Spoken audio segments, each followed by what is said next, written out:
जय श्री राम। राम का मिथिला नगर में प्रवेश और अहल्या के उद्धार का प्रसंग। जब वे मिथिला नगर के निकट पहुँचे तो नगर के बाहर उन्हें एक सूना सा आश्रम दिखाई पड़ा। राम ने उसके विषय में जानना चाहा।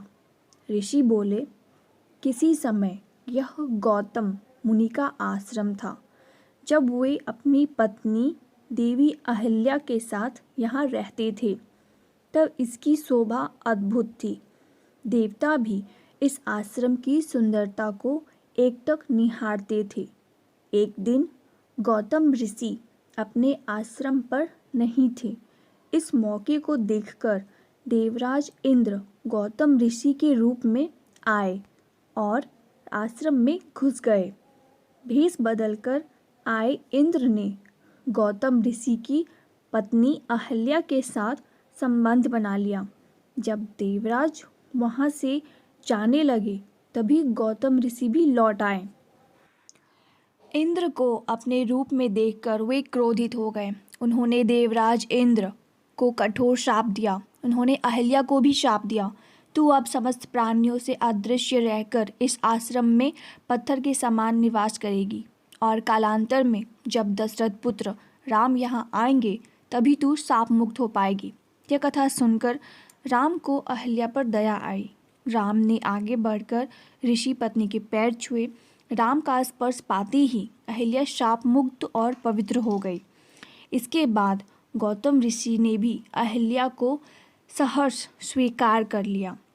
इस घटना से राम का यश चारों ओर फैल गया।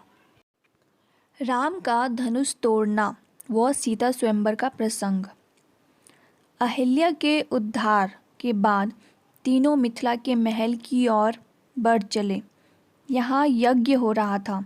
राजा जनक को विश्वामित्र के आने का समाचार मिला। वे सतानंद तथा अन्य ऋषियों को लेकर स्वागत करने के लिए नगर के बाहर आए। आते ही उन्होंने मुनि को आदर के साथ प्रणाम किया और कुशल समाचार पूछा। जब उनकी दृष्टि राम लक्ष्मण की ओर गई तब राजा जनक की आंखें खुली की खुली रह गईं।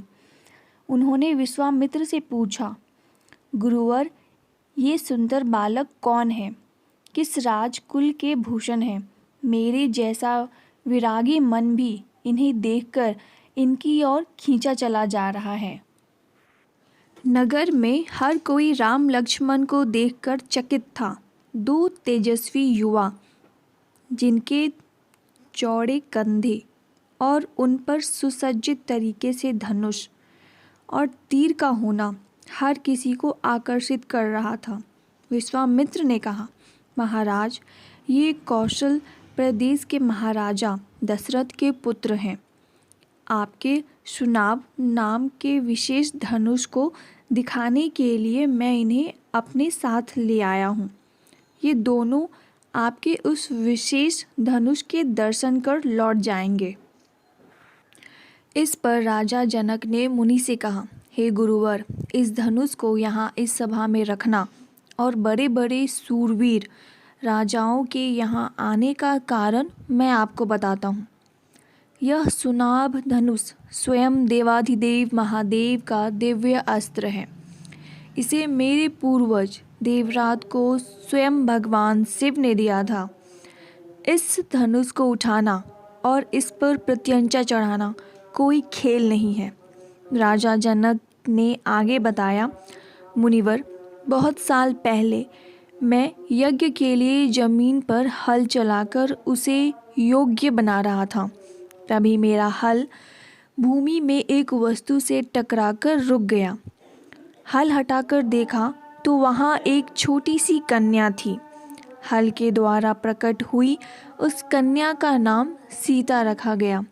मुनिवर, मेरी पुत्री सीता के लिए मैं एक ऐसा वर खोज रहा हूँ जो सर्व गुणों से युक्त, पराक्रमी और वीर पुरुष हो। इसलिए मैंने अपनी पुत्री सीता के लिए स्वयंवर का आयोजन भी रखा है। इस स्वयंवर की एकमात्र शर्त यह है कि जो भी वीर पुरुष भगवान शिव के विशेष धनुष सुनाभ को उठाकर उसकी प्रत्यंचा चढ़ा देगा। उसके साथ मैं अपनी पुत्री सीता का विवाह करूँगा। अगले दिन गुरु विश्वामित्र के साथ राम लक्ष्मण यज्ञशाला में गए। राजा जनक ने उन्हें आसन पर बैठाया और सेवकों को धनुष ले आने की आज्ञा दी। इस धनुष की व्याख्या करते हुए महर्षि वाल्मीकि ने लिखा कि यह धनुष लोहे के 8 पहियों वाले एक बड़े संदूक में रखा था। उसे बहुत से सेवक बड़ी कठिनाई से खींचकर सभा तक लाए थे। धनुष के आने पर राजा जनक बोले, मुनिवर, यही है भगवान शिव का सुनाभ धनुष।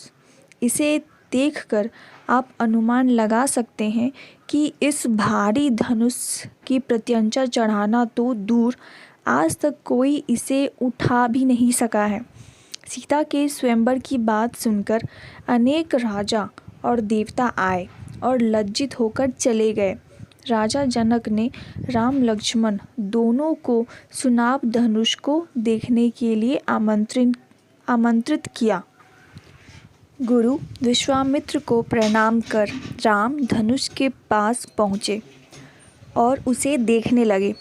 राम ने विश्वामित्र से धनुष उठाने की आज्ञा ली और एक ही प्रयास में बड़े सहज रूप से एक खिलौने की तरह शिवजी के उस विशेष धनुष को उठा लिया।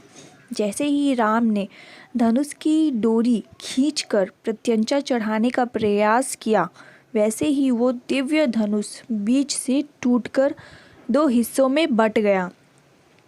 धनुष के टूटते ही पृथ्वी लोक समेत स्वर्ग लोक व पाताल लोक में भी बिजली के गड़गड़ाने की भयंकर ध्वनि हुई। चारों ओर तेज ध्वनि से कंपन से पूरी पृथ्वी कांपने लगी। धनुष के टूटते सभा में उपस्थित सभी लोग चौंक गए और राम के पराक्रम के आगे नतमस्तक हो गए। राजा जनक के हर्ष का ठिकाना न रहा। राम के सौंदर्य और बल विक्रम को देखकर वे बोले, मुनिवर, आपकी कृपा से मुझे अपनी प्यारी बेटी के लिए मनचाहा वर मिल गया। अगर आपकी अनुमति मिल जाए तो मैं महाराज दशरथ के पास संदेश भेजकर बारात ले आने का निमंत्रण भेज दूं। इस पर विश्वामित्र ने राजा जनक को अनुमति देते हुए जल्द ही इस शुभ कार्य को करने के लिए कहा। इस पर राजा जनक ने अपने प्रमुख मंत्रियों को अयोध्या जाने की आज्ञा दी और राजा दशरथ को अपना निमंत्रण देने के लिए कहा।